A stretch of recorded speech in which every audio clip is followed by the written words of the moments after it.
अऊज़ु बिल्लाहि मिनश शैतानिर रजीम बिस्मिल्लाहिर रहमानिर रहीम वक़ालू इन हिया इल्ला हयातुनद दुनिया वमा नहनु बिमबऊसीन वलौ तरा इज़ वुक़िफ़ू अला रब्बिहिम क़ाल अलैसा हाज़ा बिलहक़ क़ालू बला व रब्बिना क़ाल फ़ज़ूक़ुल अज़ाब बिमा कुन्तुम तकफ़ुरून क़द ख़सिरल्लज़ीन कज़्ज़बू बिलिक़ाइल्लाह हत्ता इज़ा जाअतहुमुस्साअतु बग़्तह क़ालू या हसरतना अला मा फ़र्रतना फ़ीहा वहुम यहमिलून औज़ारहुम अला ज़ुहूरिहिम अला साअ मा यज़िरून वमल हयातुद दुनिया इल्ला लइबुन व लहव वलद्दारुल आखिरतु खैरुल लिल्लज़ीन यत्तक़ून अफ़ला ताक़िलून।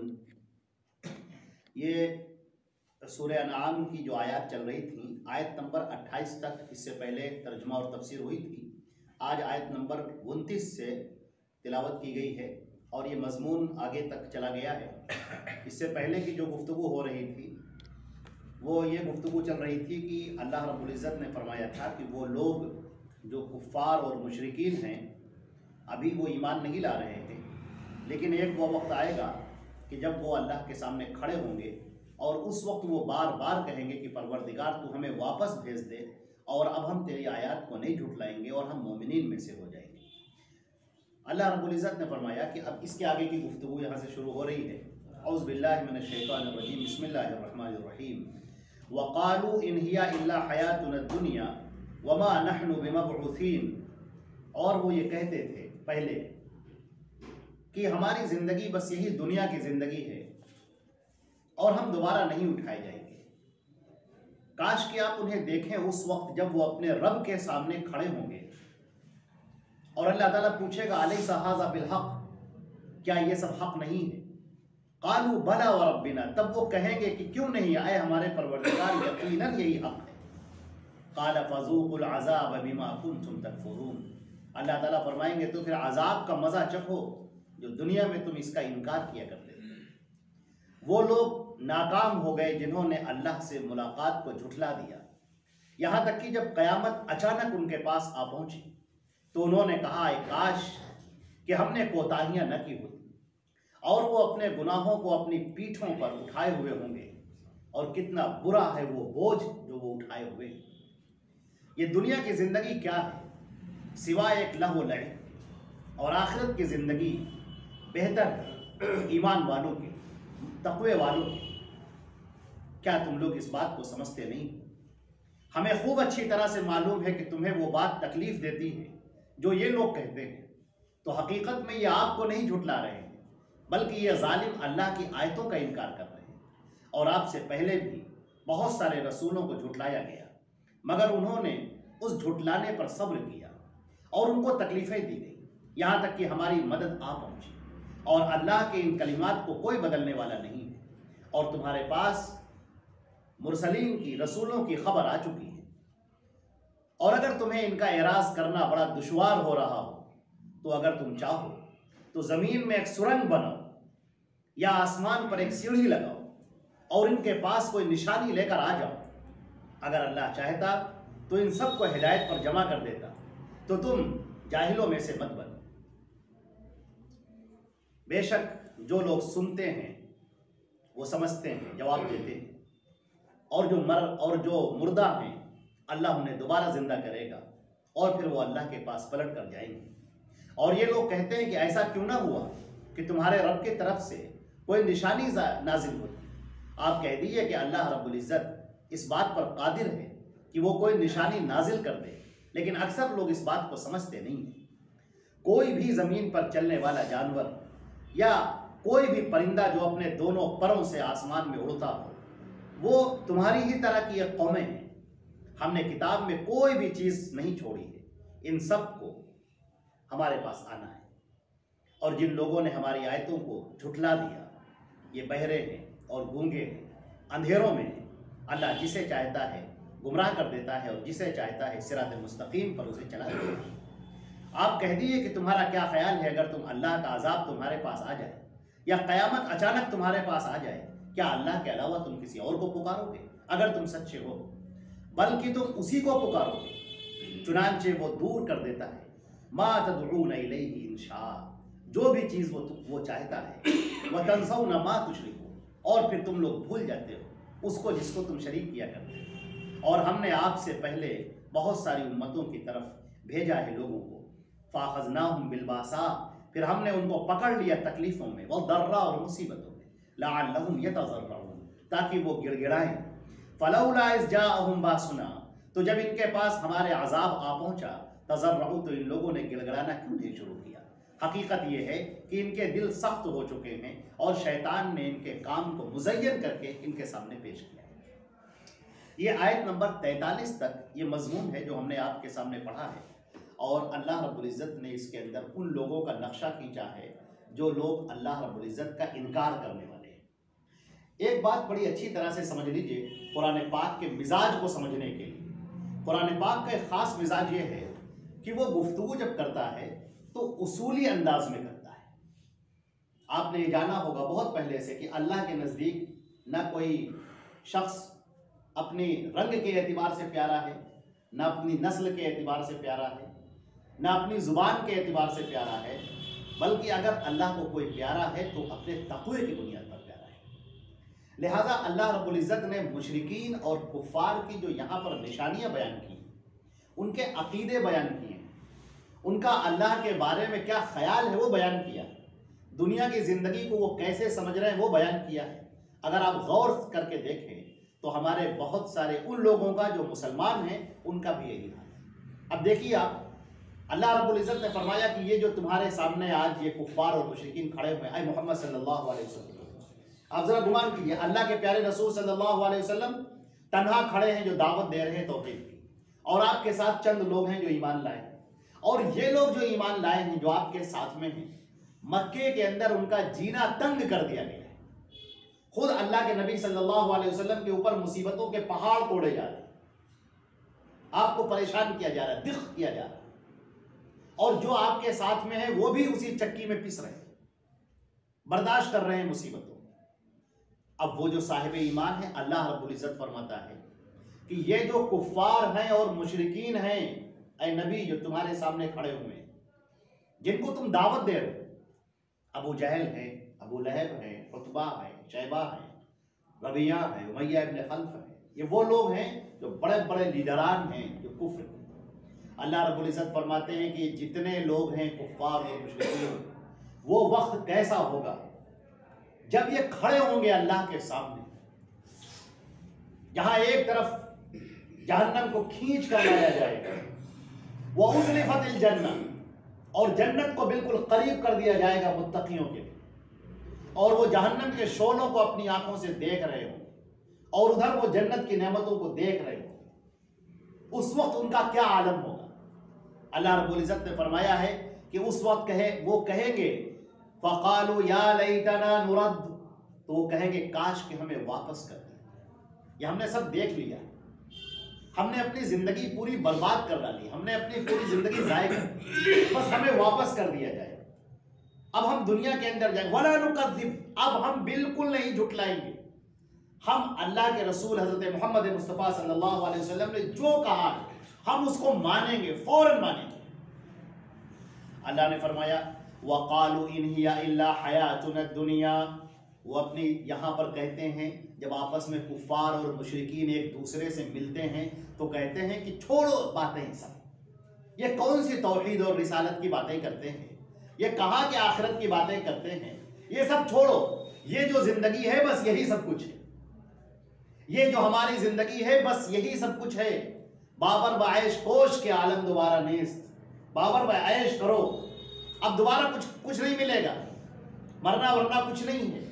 ये लोग ये बार बार कहते हैं, लोगों से कहते हैं पैसा कमाओ, पैसा आना चाहिए, मनसब हासिल करो, दौलत हासिल करो, दुनिया में आए हो तो बस ये काम करो, लोगों के अंदर तुम्हारा मर्तबा हो, लोगों के अंदर तुम्हारा मकाम हो, बस पैसा हासिल होना चाहिए। वो कहाँ से आ रहे सब छोड़ो, ये सब अखलाकियात की चीज़ें छोड़ो, आखिरत का खौफ ये सब छोड़ो, ख़त्म करो। इन्हिया इल्ला हयातुन दुनिया, हमारी जिंदगी तो बस यही दुनिया की जिंदगी है। वमा नहनु बिमबऊसीन, और हमें दोबारा नहीं उठाया जाएगा। अब देखिए उनका यह अकीदा बयान किया, वो जो दुनिया में जराइम करते फिर रहे हैं, अल्लाह के रसूल को तकलीफें देते फिर रहे हैं, जो मोमिनीन हैं, जो हक पर हैं, सिराते मुस्तकीम पर हैं, उनको वो तकलीफें दे रहे हैं। अल्लाह रब्बुल इज्जत फरमा रहे हैं कि इनका कहना यह है कि हम दोबारा नहीं उठाए जाएंगे। वलौ तरा, ऐ मोहम्मद सल्लल्लाहु अलैहि वसल्लम, ऐ मोहम्मद, काश कि तुम उस वक्त खड़े हो और उस वक्त तुम देख रहे हो। काश कि, ये अरबी जुबान के एक बलागत का उस्लूब है, गुफ्तगू करने का एक तर्ज है। काश कि तुम देख रहे हो, इस वुक़िफ़ू अला रब्बिहिम, जब इनको रोक लिया जाएगा, जब ये खड़े होंगे अपने मालिक के सामने, अल्लाह के सामने, रब्बे ज़ुल जलाल के सामने, जब ये खड़े हुए होंगे, और उस वक्त अल्लाह रब्बुल इज्जत उनसे पूछेगा। ये काला का फाइल कौन है, पूछने वाला कौन है? मुफस्सिरीन ने कहा है कि एक तो कौल ये है कि बराह रास्त अल्लाह ताला सवाल करेगा, और दूसरा कौल ये है कि ये इस लायक ही नहीं है कि अल्लाह इनसे बात करे। अल्लाह के फरिश्ते इनसे पूछेंगे, वो फरिश्ते जो घेरे में लिए हुए होंगे, जो मुजरिमीन को घेर के लेकर जाएंगे जहन्नम की तरफ, वो कहेंगे अलैसा हादा बिल हक, ये हक बात नहीं थी, इसी का तुम इनकार करते थे कि हमें अल्लाह के सामने नहीं खड़ा होना है, और दूसरी दुनिया कोई चीज नहीं है, मौत तो बस जिंदगी का खात्मा है, यही तुम कहा करते थे। अब तुम्हें पता चल गया कि मौत जिंदगी का खात्मा नहीं थी, मौत तो एक जहान से दूसरे जहान में मुंतकिल होने का नाम था। इस दुनिया के अंदर तुम रह रहे थे, इस दुनिया से मौत के जरिए से मौत आ गई, तुम इस दुनिया से उस दुनिया में मुंतकिल हो, और आलम बरज़ख से आलम महशर में मुंतकिल हो, और आलम महशर से अब तुम आलम जहन्नम में, या अगर नेक हो गए तो आलम जन्नत में मुंतकिल हो, और जन्नत में मुंतकिल होने के बाद या जहन्नम में, अल्लाह हम सबको बचाए, फिर दोबारा किसी को मौत नहीं आती। तो वो वहां पर कहेंगे काल अलैसा हादा बिल हक, क्या यह हक नहीं था?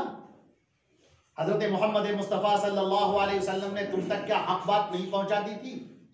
क्या तुम तक सच्ची सच्ची बातें बता नहीं दी थी? क्या तुम्हें खबरदार नहीं कर दिया था? मगर अफसोस ये है कि तुम तो दुनिया की जिंदगी में पड़े रहे। अब क्या कहेंगे?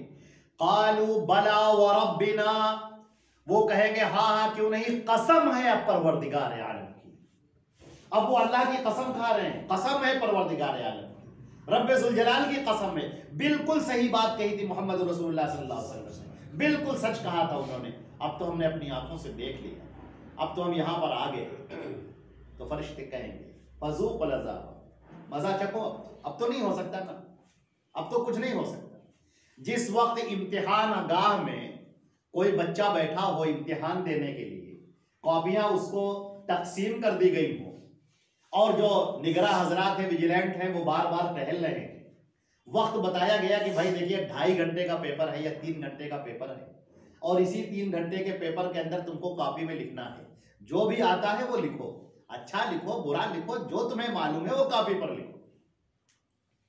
लेकिन इम्तिहान गाह में बैठा हुआ लड़का अजीब बुद्धू किस्म का लड़का है, बेवकूफ टाइप का लड़का है, वो कहीं तो दीवारों का निहार रहा है, कहीं छतों को देख रहा है, चारों तरफ देख रहा है, ये दीवार कैसी बनी है, ये नक्काशी कैसी हुई है, ये तस्वीर कैसे बनी हुई है, ये पेंटिंग यहां क्यों लगी, इसको यहां के बजाय यहां होना चाहिए था। दुनिया भर की बातें वो कर रहा है, दूसरों को डिस्टर्ब भी कर रहा है, कहीं किसी से लड़ाई किए डाल रहा है, अपनी कॉपी नीचे रखे हुए। अब वो बार बार जो उसके जो निगरां हैं, जो विजिलेंट हैं, बार बार उससे कह रहे तुम्हारा टाइम खत्म हो रहा है, ना लिखो बैठ के, क्या फालतू चीजें कर रहे हो तुम, ये 3 घंटे जो खत्म हो जाएगा फिर अपने जो करना होगा तुम करना, तुमको जो तबसरा करना होगा तबसरा करना, जो नक्काशी देखनी होगी नक्काशी करना, ये तुम्हारा जो टाइम है ये तुम्हारा टाइम लिखने का टाइम है, इसी के बुनियाद पर तुम पास हो गए या फेल हो गए। मगर वो सुनता नहीं है, और उसके बिलमुकाबिल वो लड़के हैं जो चुपचाप अपने लिखने में लगे हुए, जो वर्क को साफ करके लिख रहे हैं, उम्दा लिख रहे हैं, ठहर के लिख रहे हैं, सोच के लिख रहे हैं, अपने जवाब को उम्दा बना के लिख रहे हैं, और वो लिखते जा रहे हैं। और वो एक बेवकूफ बुद्धू टाइप का लड़का, वो कुछ नहीं लिख रहा है, वो अपने कलम को बंद किए हुए बैठा हुआ है, कॉपी को खोलता है फिर रखता है, फिर खोलता है फिर रखता है, कलम निकालता है फिर रखता है, और लिखा तो लिखा, उल्टा सीधा लिख दिया, कोई गाना लिख दिया उसके ऊपर, कोई न्यूज लिख दी उसके ऊपर, कोई स्टोरी लिख दी ऐसे ही, और किसी तरीके से 3 घंटा जब ये खत्म हो गया, टाइम अप हो गया, और किसी जब वहां पर घंटा लगा दिया गया कि अब खत्म, चलो अब कापियां जमा करो, अब कापियां जमा हो रही हैं, अब इसके बाद फिर अब वो बाहर निकल रहा है, लोग पूछ रहे क्या लिखा तुमने, अब तुमने क्या लिखा, उसने क्या लिखा, अब एक दूसरे से सवाल हो रहे हैं, अब बातें हो रही। अच्छा, अब जो है रिजल्ट निकलेगा, अब रिजल्ट वाले दिन अब उसको मालूम है कि हमने कुछ नहीं लिखा, अब वो पीछे, उसको मालूम है। अब जहां पर इनामात दिए जा रहे हैं, जहां पर क्लासेस आगे बढ़ाई जा रही हैं, जहां पर लोगों को डिवीजन बांटी जा रही है कि ये फर्स्ट डिवीजन है, ये सेकंड डिवीजन है, ये पोजीशन दी जा रही है, उसका तो कहीं नाम ही नहीं है, दूर दूर तक ना। अब वो अफसोस करे तो करता रहे, अब कुछ नहीं हो सकता। अब तो वो 3 घंटे तो उसने जाया कर दिए, अब वो यहां पर रो रहा है, प्रिंसिपल के पास जा रहा है, रो रहा है, गिड़गिड़ा रहा है, अपने टीचर से कह रहा है, रो रहा है, गिड़गिड़ा रहा है। वो कहते हैं कि अरे कम से कम कुछ तो लिख कर आए होते, किस बुनियाद पर तुमको पास किया जाए, कुछ तो नहीं है तुम्हारे पास। आज यही हाल बहुत सारे लोगों का है, इस दुनिया के अंदर फिरने वाले, चलने फिरने वाले लोगों का यही हाल। मौत की तो याद आ ही नहीं रही, इंसान तो मगन है, बिल्कुल खुश, ऐसा लगता है कि अब देखिए ये जो नक्शा खींचा गया है, इस नक्शे के अंदर हम अपना जायजा लें, इस नक्शे के अंदर हम अपने आप को देखें कि हम भी इसी दुनिया के अंदर बहुत मगन हैं, बहुत खुश हैं, हमें अपने कैरियर की बड़ी परवाह पड़ी है, हमें मकान बनाने की बड़ी परवाह पड़ी, मकान बन जाए, एक मकान हो गया तो दूसरे मकान की परवाह, दूसरा मकान हो गया तो तीसरे की परवाह, मकान अच्छा खासा है तो अब फिक्र यह है कि इसको तोड़कर दूसरा बनाया जाए, इसके अंदर ये फैसिलिटीज नहीं है, ये नक्शो निगारी नहीं है, इसको और डेकोरेटेड किया जाए, और डिकोर किया जाए। सारी इंसान की तगोदो उसी में लगी, पैसा आना चाहिए, कहां से मिल रहा है, कि किस जगह से आ रहा है, कोई परवाह नहीं, हराम का पैसा है या हलाल का पैसा है, कोई परवाह नहीं, किसी की जमीन को दबा के पैसा आया है, किसी के हक को मार के पैसा आया है, किसी को फ्रॉड करके पैसा, किसी से फ्रॉड करने के बाद पैसा आया है, कोई परवाह नहीं। आदमी मकान बनाता है हराम कमाई से, कमाने के बाद, और मकान बनाने के बाद लिखता है हाजा मिन फजली रब्बी, ये मेरे रब के फजल से, रब के फजल से नहीं है, ये तुम्हारी आजमाइश थी जिसमें तुम फेल हो गए हो। तुम्हारे सामने 2 रास्ते खोल दिए गए थे, इन्ना हदैनाहुन नजदैन, 2 रास्ते तुम्हारे सामने खोल दिए गए थे, ये हलाल का रास्ता था, यह हराम का रास्ता था, बदकिस्मती से तुमने हराम का रास्ता इख्तियार किया। अभी आगे की आयत आएंगी, अल्लाह रब्बुल इज्जत फरमाते हैं कि हम तो खोल देते हैं उनके सामने, खोल कर रख दिया, हासिल करो हराम का रास्ता, हलाल का रास्ता। देखना यह था कि तुम किसको इख्तियार करते, तुमने अल्लाह की बात मानी, उसकी रजा तलाश की, या तुम्हारे सामने फिक्र यह रही कि छोड़ो बस सब कुछ है, बस ठीक है, दीन की बातें, नमाज तो हम पढ़ ही लेते हैं, बस ठीक है सब, बाकी कहाँ अल्लाह का हुक्म, कहाँ रसूल का हुक्म, कहाँ हमें पता ही नहीं, ना पता है ना पता करना चाहते, हम डरते हैं बातें सुनने से। कुछ लोग तो इसलिए बातें नहीं सुनते हैं कि अगर सुनने के तो अमल करना पड़ेगा। कुछ लोग ये कहते हैं कि अरे भाई हमें कुरान हदीस नहीं सुनना है, क्यों, सुनेंगे तो अमल करना पड़ेगा। अजीजो, आप सुने या ना सुने, अमल तो आपको करना ही पड़ेगा। अल्लाह ने अपनी शरीयत उतार दी, अल्लाह ने अपना कानून उतार दिया। आप जिस मुल्क में रहते हैं उस मुल्क का कानून आपको पता नहीं। कोई आदमी चोरी करे और जब उसको पकड़ा जाए तो वो कहे कि हमको तो पता ही नहीं था कि यहाँ चोरी करना जुर्म है, तो क्या उसको छोड़ दिया जाएगा? कोई आदमी रेलवे जो क्रॉसिंग करते हैं, गलत रास्ते पर, गलत ट्रैफिक के ऊपर आप जा रहे हैं, आपकी गाड़ी का चालान कर दिया जाए तो आपके हमें तो पता ही नहीं था कि यहाँ पर ठहरना भी है, वो तो हमें पता नहीं था, हम आगे बढ़ गए। कि कानून का न जानना आपको बचा नहीं सकता। जो चीज गलत है सो गलत है, लिहाजा इल्म का हासिल करना जरूरी है। अल्लाह ने शरीयत उतारी है, किसके लिए उतारी है? ये शरीयत उतारी है तमाम इंसानों के लिए, और हम इंसान उससे गाफिल, हम बिल्कुल दूर हटे हुए हैं। चुनांचे इस बात की भी पकड़ होगी कि तुमने क्यों नहीं जाना, जानते हुए भी तुमने नहीं जाना। आंख थी तुम्हारे मगर तुमने देखा नहीं, और कान थे तुम्हारे मगर तुमने सुना नहीं, और दिल और दिमाग अल्लाह ने तुम्हें दिया था मगर तुमने सोचा नहीं और गौर फिक्र नहीं किया। दुनिया के मामले में तुम बहुत अक्लमंद थे, बड़े जीनियस थे, लोग तुमसे मशवरे तलब किया करते थे, इतने अक्लमंद थे, मगर अल्लाह के बारे में आकर तुम्हारी सारी अकल पंचर हो गई, पत्थरों के आगे सर झुकाने लगे। बुतों से फरियाद करने लगे। जो इस दुनिया से मर के चले गए उनको तुम पुकार रहे हो। जो इंसान मर गया, उसका जिस्म मिट्टी में मिल गया, उसके ऊपर तुम चादरें चढ़ा रहे हो, मोटी मोटी चादरें, और तुम्हारे सामने वो चादर चढ़ाई जाती है और दोबारा उतार के दूसरी जगह बिक जाती है, तो तुम सब देख रहे हो मगर फिर भी चढ़ा रहे हो। सिन्नी मिठाइयां चढ़ा रहे हो, मजारों के ऊपर चढ़ा रहे हो, कब्रों के ऊपर चढ़ा रहे हो। अफसोस की बात है, तुम्हारी अकल कहां गई? तुम तो बड़े अकलमंद, तुम तो इंजीनियर थे, नक्शे बनाया करते थे, तुम तो डॉक्टर थे, लोगों का इलाज किया करते थे। अल्लाह ने तुम्हें बड़ी अकल से नवाजा था, तुम तो कानूनदा भी थे, तुम तो बड़े पढ़े लिखे थे, मजिस्ट्रेट थे, बड़े जीनियस थे, अकलमंद थे, लेकिन दीन के मामले में बद्दा रखा इल्म। दीन के मामले में आकर उनका सारा इल्म का पहिया पंचर हो गया, भ्रष्ट हो गया, कुछ नहीं। आंख है मगर देख नहीं, अक्ल है मगर सोच नहीं। अल्लाह ताला फरमाते हैं फज़ूक़ुल अज़ाब, मजा चखो, अब अजाब चखो। अब ये जराइम थे तुम्हारे, हर जुर्म की सजा मुतय्यन है। तुमने दुनिया में जो जराइम किए थे, तुम समझते थे कि हम निकल जाएंगे, कोई हमें देखने वाला नहीं है। तुमने अकेले में जराइम किए, जब कोई तुम्हें देखने वाला नहीं था। तुम भूल गए कि अल्लाह रब्बुल इज्जत तुम्हें देख रहा है। तुम भूल गए कि तुम्हारी जिंदगी का हर हर अमल रिकॉर्ड हो रहा है। तुम्हें लोगों का खौफ, अल्लाह का खौफ नहीं था। तुमने जो भी जराइम किए थे, आज हर जुर्म की सजा मौजूद है। फज़ूक़ुल अज़ाबा, अपने जो तुमने जराइम, जो करतूत तुमने किए हैं, अब उसका मजा तुम्हें चखना पड़ेगा। अब तुम्हारे रोने से कुछ नहीं होगा, गिड़गिड़ाने से कुछ नहीं होगा। यौम यअद्दु ज़ालिमु अला यदैहि, जिस रोज जालिम अपने हाथों को चबाएगा और कहेगा काश काश कि मैंने रसूल का तरीका इख्तियार किया होता, काश कि मैंने फुला को अपना दोस्त न बनाया होता, काश कि मैं दीन के रास्ते पर चला होता। आज यहाँ पर हम अल्लाह के गजब का शिकार न होते। वो जो जुर्म, जो सजाएं दी जा रही हैं, हम इन सजाओं से बच जाते। अल्लाह रब्बुल इज्जत ने ये नक्शा खींचा है और इस नक्शे के अंदर हमें, आपको, सबको अपना जायजा लेना चाहिए। अगरचे बातें कुफ्फार की हैं और मुशरिकीन की हैं, और जो मोमिनीन सादिकीन थे नबी करीम सल्लल्लाहु अलैहि वसल्लम के साथ में, उनका क्या कहना? वो तो बुलंदियों पर फाइज थे। उन्होंने कहा, नबी करीम सल्लल्लाहु अलैहि वसल्लम से एक मरतबा किसी ने पूछा कि अल्लाह के रसूल मुझे एक नसीहत कर दी, छोटी सी नसीहत, मैं उसे याद रख सकता। आपने कहा कुल आमन्तु बिल्लाहि सुम्मा इस्तक़ीम, कहो कि मैं अल्लाह पर ईमान लाया, फिर जम जाओ उसके ऊपर। फिर ये जुबानी जमा खर्च ना हो। आम अल्लाह पर ईमान लाने वाले हैं और जिंदगी के अंदर कुफ्र भरा है, जिंदगी के अंदर शिर्क भरा है, सुन्नतें है ही नहीं, बिदअतें घरों के अंदर दाखिल, इबादतों में दाखिल, मुआशरत में दाखिल, आमाल में दाखिल। अल्लाह के नबी सल्लल्लाहु अलैहि वसल्लम का हुक्म तो कब का लपेट कर ताक के ऊपर रख दिया गया, तो कब का रुखसत हो गया। सहाबे कराम का मामला देखिए।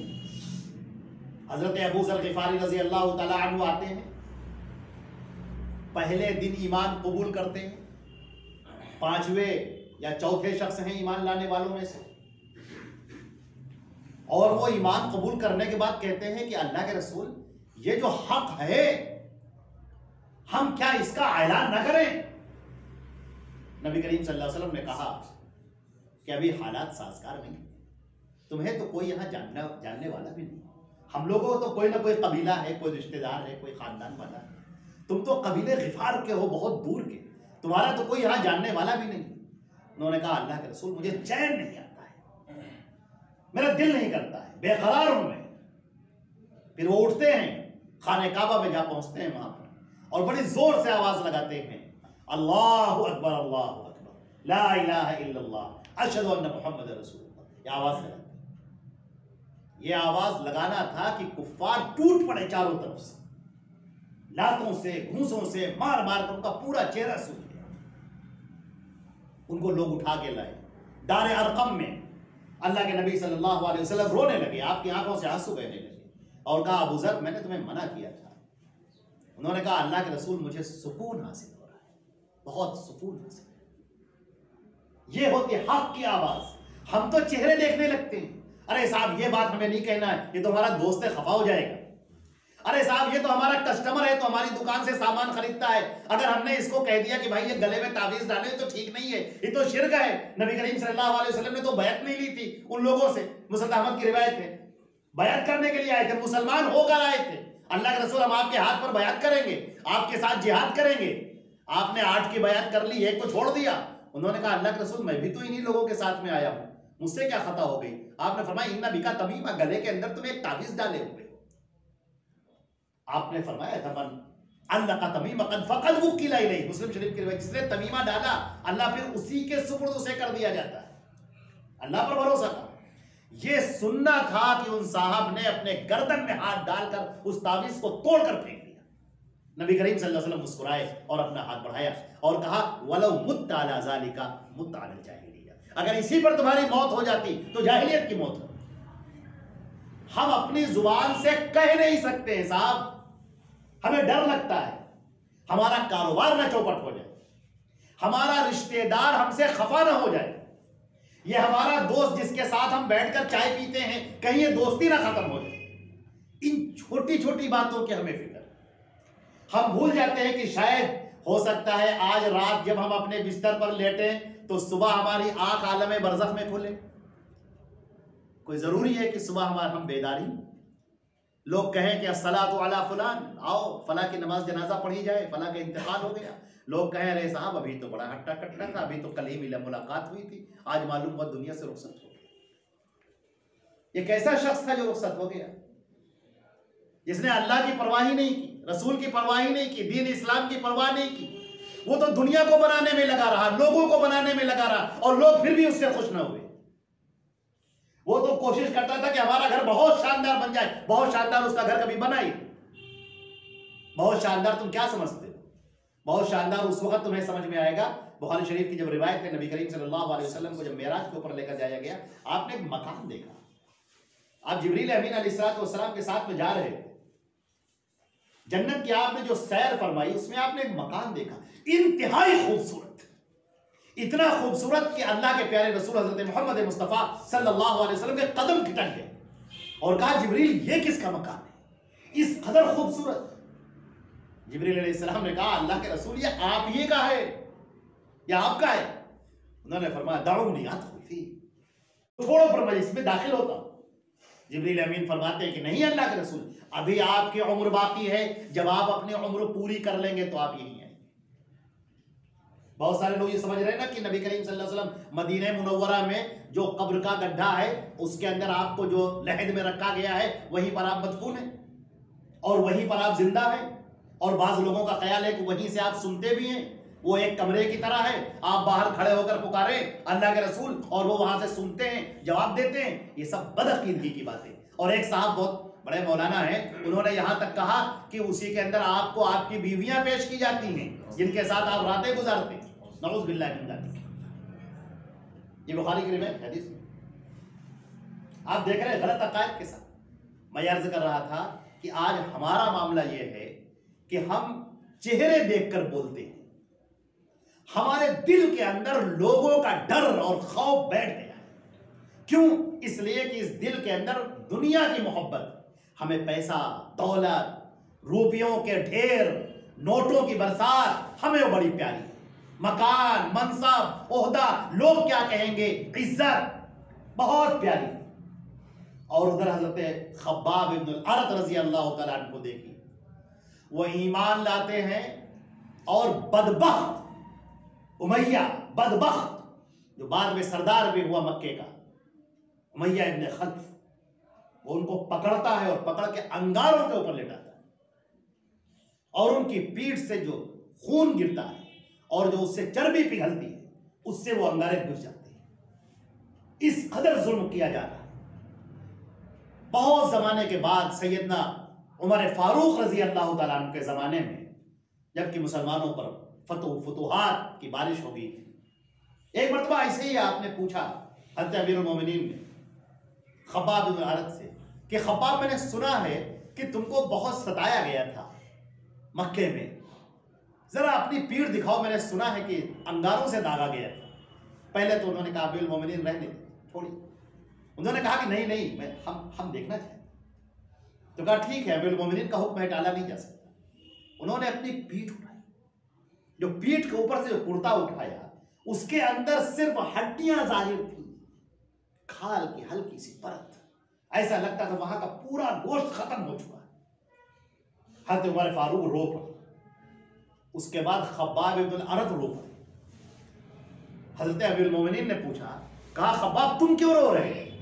उन्होंने कहा अमीरुल मोमिनीन, अभी तक किसी मुसलमान ने देखा नहीं, ये मेरे और अल्लाह के बीच में एक राज था, मुझे डर लग रहा है कहीं रियाकारी ना हो जाए, मेरे दिल के अंदर जज्बा ना आ जाए कि ये लोग देखें और तारीफ। अल्लाह अकबर, ये मुसलमान है, मोमिन अंगारों के ऊपर लेटाए जा रहे हैं, मगर हक बात से दस्तबरदार होना गवारा नहीं। बीवी छूट गई, बच्चे छूट गए, मकान छूट गया, घर छूट गया, तिजारत छूट गई, यहां तक कि वतन छूट गया, हबशा की तरफ चले गए हिजरत करके, लेकिन दीन इस्लाम से गवारा है, वो छूटना गवारा नहीं। और हम लोग का मामला देखिए, इसी कुरान पाक को पढ़ो, यह कुरान पाक जो जिंदगियों को बदल देता है, इनकलाब ले आता है जिंदगियों के। हम इस कुरान पाक को पढ़ते हैं और पढ़ के निकल जाते हैं। अब यह कुरान पाक का काम क्या रह गया है? जिन्नातों को भगाने के काम आता है। अब इस कुरान पाक का काम क्या है? मुर्दों के ऊपर पढ़ा जाता है। अब इस कुरान पाक का काम क्या है? अब ये लिख लिख के दीवारों के ऊपर टांगा जाता है, दीवारें सजाई जाती हैं, पेंटिंग बनाई जाती है। अब इस कुरान पाक का ये काम रह गया।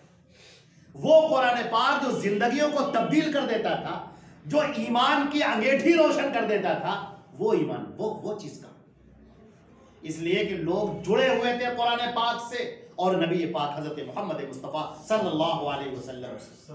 वहां का मामला ये था कि समिअना व अताअना, सुन लिया परवरदिगार हमने, बस अब हमने इताअत की।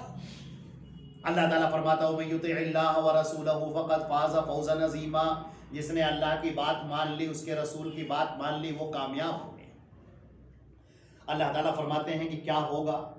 क़द ख़सिरल्लज़ीना कज़्ज़बू, वो नाकाम हो गए, नामुराद हो गए वो लोग जो अल्लाह की आयतों को झुठलाते रहे, जो अल्लाह की आयतों का मजाक उड़ाते रहे, जो रसूल के फरमोदात का मजाक उड़ाते रहे। आज भी ऐसे लोग हैं जो अपनी कुर्सियों के ऊपर बैठे हैं, मसनदों के ऊपर टेक लगाए हैं, और उनके सामने एक पब्लिक है, और आजकल सोशल मीडिया का दौर है, उनके सामने मीडिया के रास्ते खुले हुए हैं, और बैठकर हदीसों का मजाक उड़ाते हैं, हदीसों का इनकार करते हैं। कहते थे मोहम्मद सल्लल्लाहु अलैहि वसल्लम, उनका काम था कुरान पहुंचा देना, जैसे डाकिया आता है, डाक पहुंचा देता है, निकल लेता है। अब वो कोई आदमी उसको कैसे समझ रहा है, क्या कर रहा है, उससे क्या लेना देना। अल्लाह, नबी की हैसियत को लोगों ने इस कदर भुला दिया, और इतनी जल्द भुला दिया। अभी तो दज्जाल निकला भी नहीं, अभी तो दाब्बतुल अर्ज़ का खुरूज भी नहीं हुआ है, अभी तो महदी भी नहीं आए, अभी तो ईसा अलैहिस्सलाम भी नाजिल नहीं हुए, अभी तो याजूज माजूज का आना भी बाकी, और अभी से हम लोगों ने अपने रसूल को भुला दिया। नबी की हदीसें सुनकर हमने उसे लपेट कर रख दी और हमने इनकार कर दिया। होगी बुखारी की रिवायत, ठीक है होगी, हाँ मुस्लिम की रिवायत है, होगी मुस्लिम की रिवायत। ये वो लोग हैं जो हदीसों का इनकार करने वाले, चाहे वो अपने आप को मुसलमान ही क्यों न कहे। मुनकिरीन हदीस के नाम से ये फितना बहुत तेजी के साथ में फैल रहा है, जिसका कहना यह है कि हदीसों से हमें कोई मतलब नहीं है, यह कुरान पाक हमारे सामने, हम खुद ही समझेंगे। आप कैसे समझेंगे कुरान पाक को? अल्लाह ने कुरान पाक के साथ नबी भी उतारा है, और नबी का काम दिया है, युअल्लिमुहुल किताब वल हिकमा, ये उनको किताब की तालीम देता है और भी बातें बयान करता है, ये नबी का काम है। कुरान पाक कहता है, वमा आताकुमुर रसूलु फखुज़ू वमा नहाकुम अन्हु फंतहू, रसूल जो तुम्हें दे वो ले लो, जिस बात से मना करें ठहर जाओ। उस नबी से तो आप एराज कर ही नहीं सकते। यहां तो पूरा कुरान पाक इससे भरा हुआ है कि तुम अल्लाह की इताअत करो, रसूल की इताअत करो, कामयाब हो जाओगे। और हमने रसूल की इताअत को तो भुला ही दिया, भुला तो खत्म। अच्छा अल्लाह की इताअत है, हाँ ठीक है, अल्लाह का नाम है, जैसे कुफार मक्का नाम अल्लाह का लेते थे, और जब ज़बह करते थे तो लात उज़्ज़ा हुबल के नाम पर ज़बह करते थे। मुसीबतों में फंस जाते थे तो लात उज़्ज़ा हुबल को पुकारते थे, परेशानियों में उनको आवाजें देते थे, नाम अल्लाह का लेते थे। खाने काबा किसका है? अल्लाह का घर है। तवाफ किसका कर रहे हैं? अल्लाह के लिए कर रहे हैं। आसमान और जमीन किसने बनाया? अल्लाह ने बनाया। फिर नजरो नियाज किसकी? वो तो फला साहब की, फला साहब। आज हमारा भी कुछ मामला ऐसे ही हो चुका है। ये तो चीज पाई जा ही रही है मुआशरे के अंदर। इसके अलावा रसूल की रिसालत का भी इसी तरह से इनकार पाया जा रहा है, इसी तरह रिसालत में शिर्क पाया जा रहा है। रसूल हजरत मोहम्मद मुस्तफ़ा सल्लल्लाहु अलैहि वसल्लम, अजान हमसे दिलवा लीजिए, अशहदु अन्ना मुहम्मद रसूलुल्लाह। नाम बहुत प्यारा है, हम बड़े दिल से नाम लेते हैं, बड़े जोर से आवाज देते हैं, अजान 5 वक्त की देते हैं हम, उसमें कोई कमी नहीं है। हम दुरूद शरीफ भी पढ़ते हैं, हम नबी करीम सल्लल्लाहु अलैहि वसल्लम के ऊपर दुरूद भी भेजते हैं, हम हदीसों के मानने वाले भी हैं। लेकिन फिर जब मौका आ जाता है कि अल्लाह के रसूल की ये हदीस है, तो लोग कहते हैं कि ठीक है हदीस होगी, लेकिन हमारे हमारा इमाम का तो मसलक कुछ और है, हमारे मसलक में तो कुछ और है, हमारे फिरके में तो कुछ और है। ये कौन से रसूल का मानना हुआ? रसूल की इताअत क्या इसी तरह से की जाती है? ये तो वही हो गया जिसका जिक्र कुरान पाक ने बनी इसराइल के तज़किरे में किया है।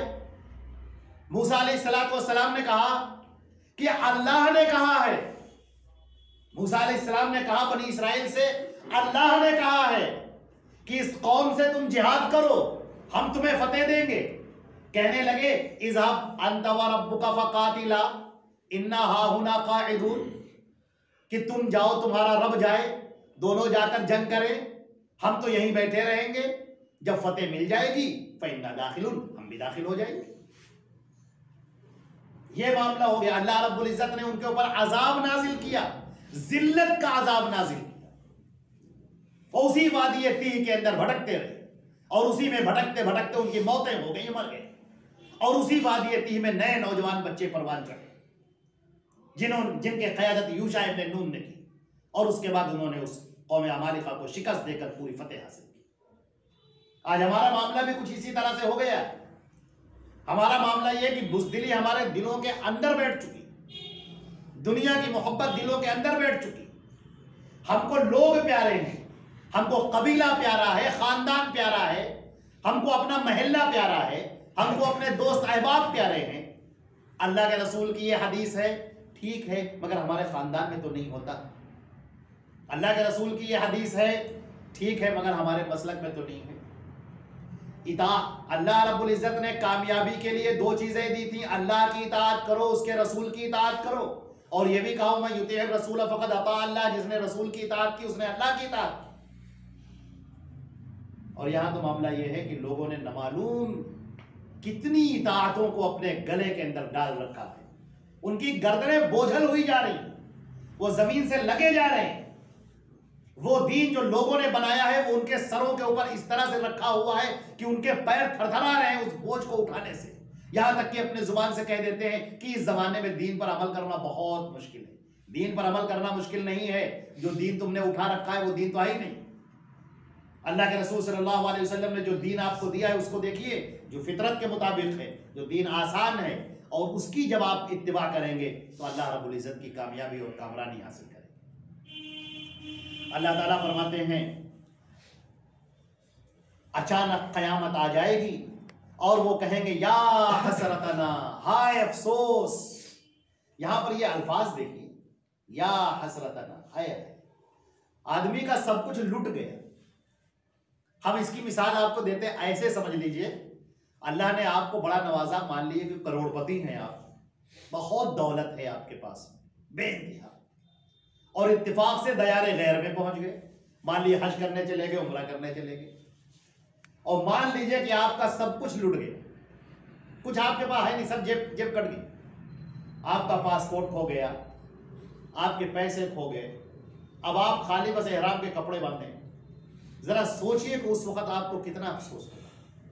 काश कि मेरा पासपोर्ट मुझे वापस मिल जाए, काश कि मेरा खोया हुआ सामान मुझे मिल जाए। एक आदमी जो करोड़पति था अब बिल्कुल खाली हो गया, वहां की तो जुबान भी उसे नहीं आती, बेचारा किससे क्या बयान करे। जरा सोचे यार, इस दुनिया के अंदर वो आदमी जिसने बहुत नाम कमाया, बड़ी शोहरत कमाई, बहुत दौलत कमाई, बड़ा पैसा कमाया, बड़ा ओहदा और मनसब हासिल किया, और उसके बाद जब आलम बरज़ख में वो पहुंचता है तो बिल्कुल कंगाल है, खाली हाथ, कुछ। अब उसके पास नेकियां नाम भी कुछ है ही। जो उसने कोई अच्छे काम किए थे वो शिर्क करके सारे काम बर्बाद कर डाले। अब वो खड़ा हुआ, अब वो अंजाम देख रहा है, क्या उसके सामने चल रहा है वो देख रहा है, अपनी आंखों से देख रहा है। कुरान पाक ने ऐसे मौके की जो तस्वीर खींची है, कालू या हसरतना, वो कहेंगे हाय अफसोस, अला मा फर्रतना, क्या किया हमने, हाय हाय हमने क्या किया, हमने बड़े गलत काम कर डाले, हमने सही रास्ता ना इख्तियार किया। काश कि हमने सही रास्ता इख्तियार किया होता, काश कि हम सही रास्ते पर चले होते, काश कि हम रसूल के रास्ते पर चले होते, तो आज ये दिन न देखना पड़ता। अल्लाह ने तो रहम किया था, अल्लाह ने तो इनाम किया था, मोहम्मद रसूलुल्लाह सल्लल्लाहु अलैहि वसल्लम को भेज दिया था और बता दिया था कि ये काम करो तो जन्नत मिलेगी, ये काम करोगे तो जहन्नम मिलेगी। और अफसोस ये है कि जिंदगी भर हम उसी रास्ते पर चलते रहे जो जहन्नम वाला रास्ता है, बल्कि हम तो दीनदारों का मजाक उड़ाते रहे। हमारा मामला यह था कि हम नमाजों का मजाक उड़ाते रहे, दीन का मजाक उड़ाते रहे, दाढ़ी का मजाक उड़ाते रहे। आज हमारे नौजवान में से कोई बच्चा अपनी दाढ़ी रख लेता है, इस्लाम के लिए अल्लाह रब्बुल इज्जत की रिजा है, नबी पाक सल्लल्लाहु अलैहि वसल्लम की सुन्नत है। आपने फरमाया मेरे रब ने मुझे हुक्म दिया है कि मैं अपनी दाढ़ी बढ़ाऊं। कोई नौजवान दाढ़ी रख लेता है, कितनी दोशीज़ाएं ऐसी हैं जो कहती दाढ़ी रख ली तुमने, ठीक है बुढ़ापे में रख लेना दाढ़ी, अभी क्या जरूरत है दाढ़ी रखने की, अभी दाढ़ी हटाओ, अरे जब बूढ़े होना तो कर लेना, एक बात रख लेना, अपना शौक पूरा कर लेना, अभी रखने की क्या जरूरत है। ये कैसी जहनियत है इस मुस्लिमा खातून की, ये जो मुसलमान घर में पैदा हुई, जिसके कान में अजान दी गई, जिसको नमाज सिखाई गई, जिसको कुरान सिखाया गया, जिसको इस्लाम सिखाया गया, और उस घर में पैदा होने वाली ये खातून कैसे कह रही नबी की सुन्नत के बारे में। काश कि इस दिल के अंदर अल्लाह के रसूल की ये मोहब्बत उतरी हुई होती, काश कि सिर्फ ये जुबान से दावा ना होता। नबी करीम सल्लल्लाहु अलैहि वसल्लम की सुन्नतों को देखकर इस्लाम इंसान का जो सीना है वो खुशी से फूल जाए। क्या कहें, इस रोती बिलखती दुनिया के अंदर सीधे रास्ते पर जाने वाला ये शख्स है जो अल्लाह और उसके रसूल के रजा की तरफ जा रहा है, जो जन्नत के रास्ते पर जा रहा है। काश कि मुझे इसका साथ मिल जाए और हम दोनों मिलकर जन्नत में दाखिल होने वाले बन जाए। और यहां तो मामला ये बिल्कुल उल्टा हो गया।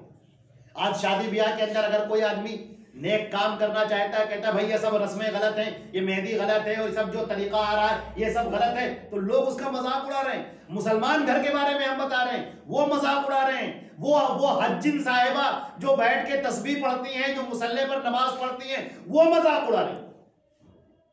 जो बूढ़ी बूढ़ी खवातीन हैं, जिनकी कब सुबह अल्लाह के यहाँ हो और कब शाम उनके अल्लाह के यहाँ हो, उनका मामला यह है कि नहीं रस्म और रवाज तो पूरे होंगे। वो शिर्क में मुब्तला, वो बिदआत में मुब्तला। अल्लाह अकबर, चू कुफरस काबा अकबर खेजत कुजा मानद मुसलमानी। मुसलमानों के घरों से जब सुन्नतें निकल जाए तो किसका अफसोस और किस पर हम दुख करें। हैरा हूं दिल को रोऊं कि पीटूं जिगर को मैं, मकदूर हो तो साथ रखूं न अगर हो। एक दो जख्म नहीं पूरा बदन है छलनी, दर्द बेचारा परेशान है कहां से उठे।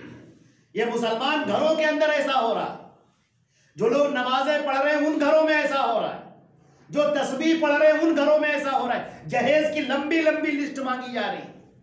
अच्छा तो हमारे बाराती आएंगे तो इतने बाराती आएंगे, फिर इनको क्या खिलाएंगे आप।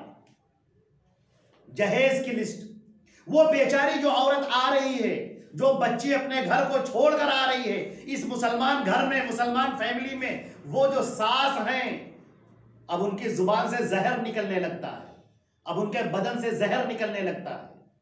अब उनका मामला ये हुआ कि अब वो जो पराई बच्ची आई है, अब वो चाहती है कि इसके ऊपर हमारी पूरी हुक्मरानी हो जाए। अपनी बच्चियों के ऊपर उतना जोर नहीं चलता, लेकिन जो बहू आ गई उसके ऊपर पूरा कानून चलना चाहिए, उसके ऊपर पूरा जोर चलना चाहिए।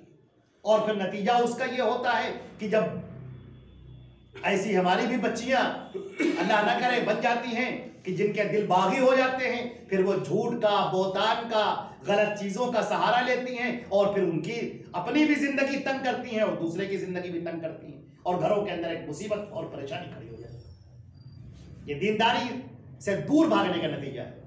इस्लाम के साए में आओ जहां तुमको रहमत मिलेगी, और इस साए से बाहर निकलोगे तो कड़ी धूप है, तेज धूप जो तुम्हारे बदन को जला देगी, तुम्हें सुकून नहीं मिलेगा।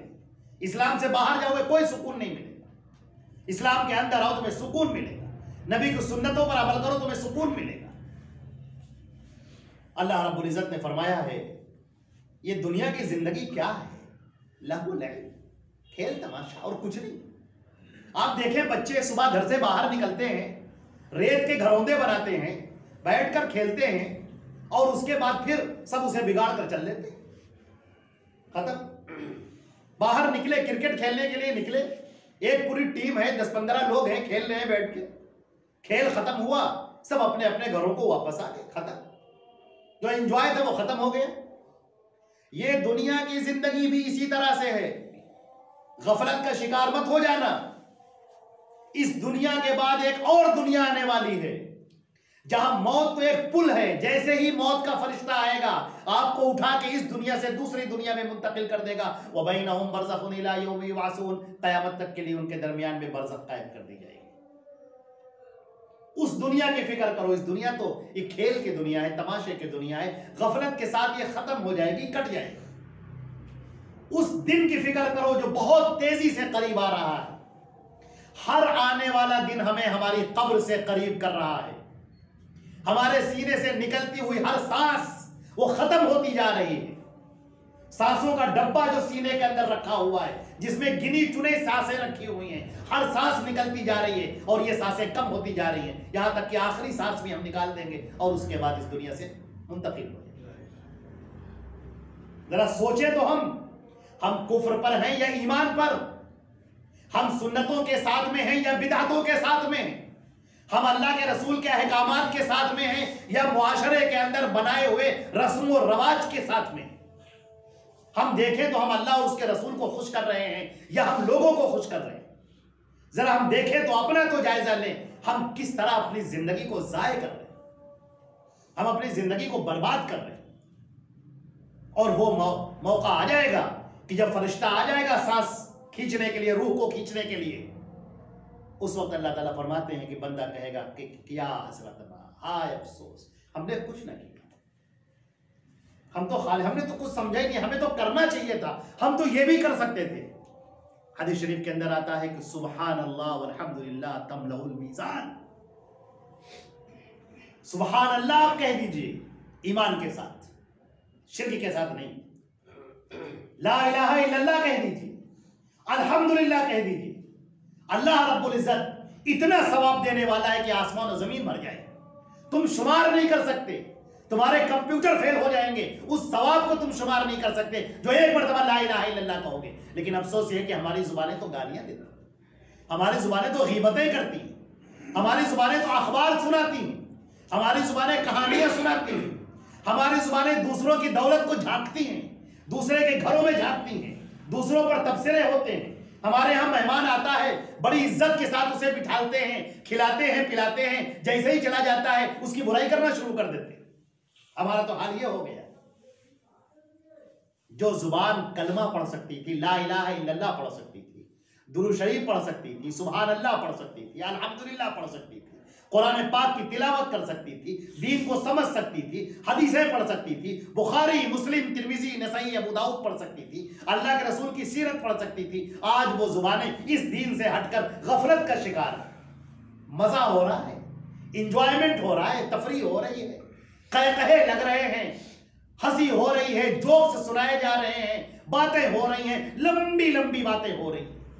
अखबार पढ़ा जा रहा है तो शुरू से लेकर और वहां जहां प्रिंटर और पब्लिशर लिखा होता है वहां तक पूरा अखबार पढ़ना लगे। हदीस रसूल पढ़ने की फुर्सत कहां, कुरान पाक को पढ़ने की फुर्सत कहां, दीन को समझने की फुर्सत कहां। हकीकत यह है कि हमें अपने आप को भी समझने की फुर्सत नहीं। कुरान पाक ने क्या कहा है, नसुल्लाह फअनसाहुम। इन लोगों ने अल्लाह को भुला दिया, अल्लाह को क्या भुलाएंगे, ये अपने आप को भूल गए, ये अपने आप को भुला दिया। अरे साहब तुम्हें जन्नत चाहिए कि नहीं, तुम्हें आलीशान मकान चाहिए कि नहीं, तुम्हें किस्म किस्म की नेमतें चाहिए कि नहीं, अगर चाहिए तो फिर ये क्या कर रहे हो तुम, क्यों अपनी जुबान को बर्बाद कर रहे हो? क्यों अपने आमाल को जाय कर रहे हो? क्यों अल्लाह के दर को छोड़कर दूसरे गैरों के दर पर पड़े हुए हो? क्यों नबी करीम सल्लल्लाहु अलैहि वसल्लम जो सय्यदुल अव्वलीन वल मुरसलीन, जो शरीयत को लेकर आए हैं, जो हदीसें बयान कर रहे हैं, वो उनको छोड़कर तुम न मालूम कितने अक़वाल पढ़ रहे हो, न मालूम कितनों की बातें सुन रहे हो। किसका हिकमत, किसका फलसफा, किसकी बातें, किसकी राय, किसका ख्याल, किसकी तकरीरें, क्या सुन रहे हो? नबी करीम सल्लल्लाहु अलैहि वसल्लम की हदीसों से बढ़कर भी प्यारी कोई बातें हैं क्या?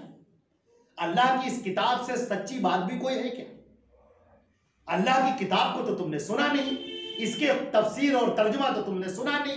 अल्लाह के प्यारे रसूल की जुबान से मोतियों जैसी बरसात हदीसें, वो तो आपको पढ़ने की तौफीक नहीं होती, और बड़े बड़े उलमा की बातें पढ़ रहे हैं आप। ये बहुत बड़े मौलाना इन्होंने ये किताब लिखी, वो इतने बड़े मौलाना उन्होंने ये किताब लिखी। उसमें है क्या? उसमें किस्सा है, कहानी है, झूठी रिवायतें हैं, झूठे वाक़यात हैं, दुनिया भर की खुराफात भरी हुई। और सच्ची किताब शैतान मरदूद उसको पढ़ने नहीं देता। और अगर कोई पढ़ना चाहता है, कोई कुरान पाक किसी के हाथ में है, बुखारी शरीफ किसी के हाथ में है, तो अब इंसान नुमा शैतान निकल आते हैं। अरे ये क्या कर रहे हो? कुरान पाक पढ़ रहे हो, तुम गुमराह हो जाओगे। अरे तुम हदीसें पढ़ रहे हो, हदीसें तो उलमा पढ़ते हैं, वो तुम गुमराह हो जाओगे। वाह साहब वाह, ये यहूदियों के अहबार हो गए, या ईसाइयों के पौप हो गए, या हिंदुओं के ब्राह्मण हो गए। ये किताब सबके लिए है, अल्लाह के रसूल की हदीसें सबके लिए है। पढ़ो भी और दूसरों को भी बताओ। और यहां तो आपको ही 10 लोग रोकने वाले। अल्लाह फरमाता है हमने कुरान वाला कद यस्सरनल कुरान लिज़िक्रि फ़हल मिन मुद्दकिर, हमने कुरान पाक को आसान कर दिया समझने के लिए, है कोई समझने वाला? यहां तो मामला यह कि नबी करीम सल्लल्लाहु अलैहि वसल्लम फरमाते हैं खुज़ू अन्नी मनासिकाकुम, ले लो मुझसे हदीसें ले लो, मनासिक सीख लो मुझसे, फिर पता नहीं आइंदा साल में से मेरी तुम्हारी मुलाकात होगी। अल्लाह के रसूल यहां ऐलान कर रहे हैं कि आओ मेरी तरफ, तुम्हें कामयाबी मिलेगी। और हम दूसरों की तरफ सरपट भागे चले जा रहे हैं। किस गड्ढे में जा रहे हैं हमें कोई परवाह नहीं, किस झंडे तले हम जा रहे हैं हमें कोई परवाह नहीं। हमें लोग प्यारे हैं, माहौल प्यारा है, महल्ला प्यारा है, खानदान प्यारा है, दोस्त अहबाब प्यारे हैं। अल्लाह अकबर। अस्साबिकून अल-अव्वलून मिनल मुहाजिरीन वल अंसार, उन जैसा ईमान पैदा कीजिए। अल्लाह और रसूल की बात के बाद फिर कोई बात नहीं, फिर ना कोई बाप है, ना कोई भाई, ना कोई दोस्त, ना कोई रिश्तेदार, कुछ नहीं। सबसे बढ़कर जो रिश्ता है वो अल्लाह का और उसके रसूल का, और उसके बाद कुछ नहीं। अल्लाह ताला ने फरमाया कि जमीन के ऊपर जो भी जानवर चल रहा है, आसमान पर जो भी परिंदा उड़ रहा है, ये सब तुम्हारी तरह से है। जरा अपने में इनमें फर्क तो समझो। ये खाते हैं, पीते हैं, तवालुद तनासुल है, नस्लें इनकी चलती हैं, ये सब अल्लाह की तस्बीहात में लगे। तुम अपने आप पर गौर करो। खाया पिया और सो गए, बस यही तुम्हारी जिंदगी? या तुम्हें अपना मुस्तकबिल भी बनाना है, तुम्हें अपना कैरियर बनाना है, इस दुनिया का नहीं आखिरत का, उसके लिए फिक्र करो। अल्लाह रब्बुल इज्जत तो सबको देने वाला है। अगर वो चाहता तो सबको मुसलमान बना देता, सबको जन्नत में दाखिल कर देता। फिर ये इम्तिहान कैसा? तबीयतों का इम्तिहान, निगाहों का इम्तिहान, कानों का इम्तिहान, अमल का इम्तिहान, दिमाग का इम्तिहान, फिर ये इम्तिहान कैसे होता? रुखे रोशन के आगे शम्अ रखकर वो ये कहते हैं उधर जाता है देखें या इधर परवाना आता है। मसला ये है कि ये कुरान है, हदीस है, ये एक तरफ है, और बाकी दूसरों के रस्म रवाज है, चीजें हैं। अब देखना यह है कि तुम किसकी तरफ आते हो, तुम किसके वफादार हो। अल्लाह और उसके रसूल के मुबारक हो तुम्हें, तुम ही कामयाब होने वाले। और अगर अल्लाह और रसूल की बातों को छोड़कर तुम्हें लोग प्यारे हैं, तुम्हें अपना मसलक प्यारा है, तुम्हें अपने उलमा प्यारे हैं, तुम्हें अपना खानदान प्यारा है, अपना गिरोह प्यारा है, अपनी जमात प्यारी है, अपना हल्का प्यारा है, अपनी तंजीम प्यारी है, तो फिर आप जान लो कि तुम हलाकत के रास्ते पर हो। हिदायत का रास्ता अल्लाह और उसके रसूल के साथ में है। मैं इसी के साथ सारे मुसलमानों को, सबको दावत देता हूँ कि अल्लाह और उसके रसूल की तरफ आए और अपनी ज़िंदगी को बनाएं। अल्लाह रब्बुल इज़्ज़त इस आखिरी आयत के बारे में हम दो बातें कह दें कि अल्लाह ताला फरमाते हैं कि हम अजाब डालते हैं, मुसीबतें भेजते हैं, इसलिए कि लोग गिड़गिड़ाएं, लोग हमारी तरफ पलट कर आएं। अगर ऐसा लोग पलट कर आ जाते हैं तो उस इम्तिहान में वो कामयाब होंगे, और अगर वो पलट कर नहीं आए, फिर दुनिया की तरफ चले गए, फिर शैतान मरदूद के पीछे चले गए, तो वो सख्त नाकाम और नामुराद हैं। ये आयत नंबर 43 तक यहाँ पर बात हुई है। इंशाअल्लाह इसके आगे की गुफ्तगू बाद में होगी। अस्सलामु अलैकुम वरहमतुल्लाहि वबरकातुहू।